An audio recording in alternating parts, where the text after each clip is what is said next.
As the Ukraine war rages on, the biggest impact, or one of the biggest impacts of the conflict, is Europe's economy and continuity.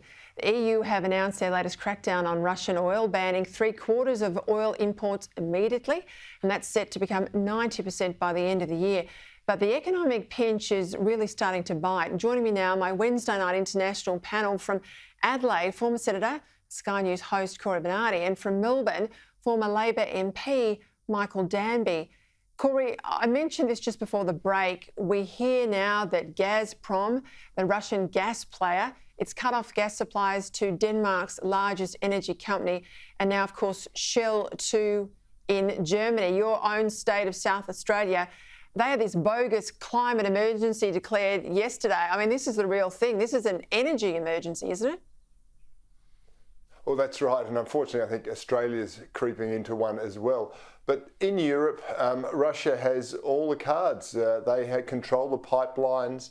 Although they don't have a direct supply to Denmark, it does flow through German companies. And unfortunately, what we've seen is they're not complying with the Russian demand that you have to actually pay in rubles. And Europe is over a barrel, to coin a phrase, because they haven't got enough gas or enough oil to supply them, heat them, enough to generate electricity. They're in a world of trouble, and that's why I think we're seeing some rhetoric change towards Russia in some quarters, Peter. Michael Danby, I know you're watching all this very closely. Do you think, beyond just the energy issues, do you think the West are going to hold their nerve? And are the allies of Ukraine doing enough? It's a very good question, Peter. It's a race. It's a race between the Ukrainians being able to hold, then counter-offensive the Russians if they get those new long-range missiles from Joe Biden, who's finally agreed to give them. It's a race to see whether the inflation and energy security issues can leverage the Germans and the French, as Putin is hoping to do. So the Ukrainians don't want to be defeated on the battlefield before their weapons come, but their weapons may dry up because indirectly the Russians put such pressure on gas in particular, less so on oil, that the Europeans have agreed to dry up themselves. Talk to me about China, Cory. They say in recent days they want to reset the relationship with the new Labor government. They're putting a lot of emphasis around a Whitlam anniversary that's coming at the end of the year. We know tonight that Taiwan is scrambling jets as 30 Chinese aircraft enter its air defence zone. And of course, we've got a good friend in China as the new defence minister. How do you see it playing out? Well, I think the Chinese realise that it's better to have allies in the region than enemies, but they're going to play the Labor government off a break here. We know that Labor have historically been very sympathetic to many who are active in the Chinese Communist Party, both here and abroad. They're not going to change that approach. They will appease the great giant. And China, of course, is every time it infringes on Taiwanese airspace, it flies a few more jets there. There is an escalation that is happening there. The West is distracted with what's going on in Europe, and China will play us all off a break unless there is a concerted effort to really shut down its rather aggressive international tactics, Peter. Michael, I've got to get your take on the front bench arrangements. We've got Penny Wong from the left there in Foreign Affairs. We've got Richard Marles in Defence.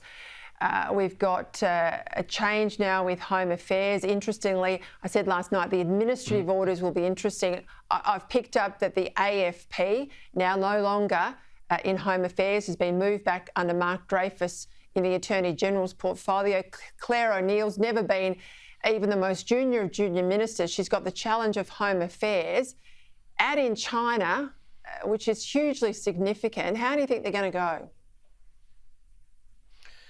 Well, I'm not the biggest fan of Senator Wong, but that's a personal an aesthetic issue rather than a political one. And I think that China and its pressure, hot breath, as I've described it, on Australia's neck, is going to force them to be good. I mean, have to give credit, as Greg Sheridan said, where credit is due in both in Tokyo at the Quad and recently in the South Pacific. They've been up there sort of battling it out with the South Pacific states. China had a bit of a setback, but as you pointed out, they're still flying warplanes over Taiwan. We ought to point out to them that China is 31% of global emissions, if that's what their main concern is, that China is involved in overfishing their resources, and that they're interested in debt financing. Look what's happened to Sri Lanka. These are all lessons for Wong and Albo to gradually acclimatise the South Pacific leaders too. That's their primary mission. And never forget, of course, Daniel Andrews was first to sign up to Belt and Road before a lot of the countries we're concerned about in the Pacific. We'll not let him forget that one. I want to play you a bit of a radio interview from a former Greens politician, Jeremy Buckingham, who spoke with Ben Fordham in Sydney Radio this morning.